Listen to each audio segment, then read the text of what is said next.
ಇಂದಿನ ವಿಡಿಯೋ ಶಿವ ಸಹಸ್ರನಾಮದ 44ನೇ ಸ್ತೋತ್ರದ ಬಗ್ಗೆ. ಶಿವ ಸಹಸ್ರನಾಮದ 44ನೇ ಸ್ತೋತ್ರವು ಹೀಗಿದೆ.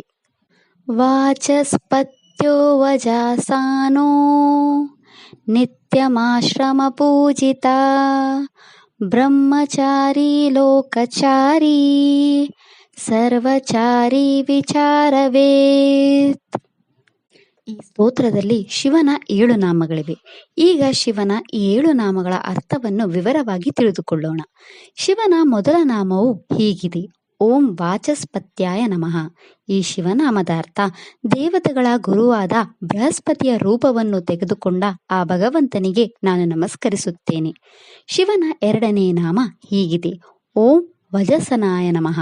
ಈ ಶಿವನಾಮದ ಅರ್ಥ ವೇದಗಳ ಶಾಖೆಯನ್ನು ಸೃಷ್ಟಿಸಿದ ಆ ಭಗವಂತನಿಗೆ ನಾನು ನಮಸ್ಕರಿಸುತ್ತೇನೆ.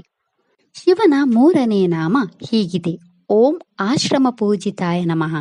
ಈ ಶಿವನಾಮದ ಅರ್ಥ ಭಕ್ತರಿಂದ ಪ್ರತಿದಿನ ಪೂಜಿಸಲ್ಪಡುತ್ತಿರುವ ಆ ಭಗವಂತನಿಗೆ ನಾನು ನಮಸ್ಕರಿಸುತ್ತೇನೆ.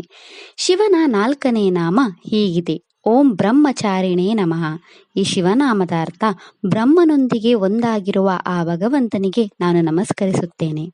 ಶಿವನ 5ನೇ ನಾಮ ಹೀಗಿದೆ. ಓಂ ಲೋಕಚಾರಿಣೇ ನಮಃ.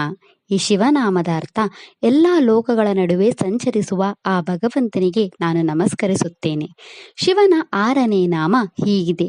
ಓಂ ಸರ್ವಚಾರಿಣೇ ನಮಃ. ಈ ಶಿವನಾಮದ ಅರ್ಥ ಎಲ್ಲೆಡೆ ಸಂಚರಿಸುವ ಆ ಭಗವಂತನಿಗೆ ನಾನು ನಮಸ್ಕರಿಸುತ್ತೇನೆ. ಶಿವನ 7ನೇ ನಾಮ ಹೀಗಿದೆ. ಓಂ ವಿಚಾರವಿದೆ ನಮಃ.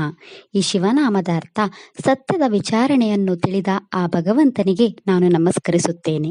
ಇದಿಷ್ಟು ಶಿವನ 7 ನಾಮಗಳ ಬಗ್ಗೆ. ನಾಳೆಯ ವಿಡಿಯೋದಲ್ಲಿ ಶಿವ ಸಹಸ್ರನಾಮದ 45ನೇ ಸ್ತೋತ್ರದ ಬಗ್ಗೆ ತಿಳಿಯೋಣ. ಓಂ ನಮಃ ಶಿವಾಯ. ಈ ವಿಡಿಯೋ ಇಷ್ಟ ಆದರೆ ಲೈಕ್ ಮಾಡಿ, ಶೇರ್ ಮಾಡಿ ಮತ್ತು ಚಾನೆಲ್ ಸಪೋರ್ಟ್ ಮಾಡೋಕೆ ಸಬ್ಸ್ಕ್ರೈಬ್ ಮಾಡಿ. ಧನ್ಯವಾದಗಳು.